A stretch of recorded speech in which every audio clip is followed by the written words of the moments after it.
समझ में नहीं आ रहा है कि मैं आपके लिए शगुन ले इतने लविंग है ना कि वो आपकी खुशी के लिए सब कुछ ऑफिस का गेट पास और यही मौका है अभी से अमीरा की सगाई की तैयारी में बिजी ये चेयर मुखी के लिए इंसान का दिल कैसे तोड़ दो सगाई करनी है उसकी। सीरियल ये रिश्ता क्या कहलाता है कि आने वाले एपिसोड होने वाले हैं धमाकेदार। आने वाले एपिसोड में दोस्तों आप लोग देखने वाले हैं कि उधर जब पता चलता है अभीरा को कि मैं अगर अरमान से अपसेट हूँ तो यानी मैं क्या सगाई कर लूँ अंजुमन से, यानी वो एक मतलब परेशान होती है और कहती है यार ये समझ में मुझे कुछ नहीं आ रहा मैं क्या करूँ।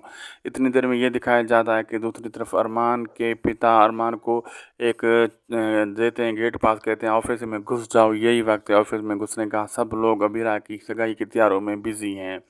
तो उधर अबीरा को अंजुमन जी आकर चेयर देते हैं, कहते हैं कि ये रही छोटा सा गिफ्ट पुकी के लिए, ये पुकी के लिए मैं एक चेयर लेकर आया हूँ। तो उधर सोच रही होती है अबीरा मन ही मन में कि कितना इंसान ये अच्छा क्या लगता है मेरा। इतनी देर में अंजुमन की बहन जो होती है वो शगुन लेकर आ जाती है सीधा अबीरा के पास और देखती है अबीरा को, यानी वो अपने भाई की तारीफ ही कर रही होती है। इतनी देर में अब आगे देखना मज़ेदार होगा कि अबीरा सोचती है कि इस इंसान का कैसे दिल तोड़ सकती हूँ, अब सगाई करनी ही पड़ेगी। आगे देखना मज़ेदार होगा। वीडियो चले लाइक शेयर सब्सक्राइब जरूर करें।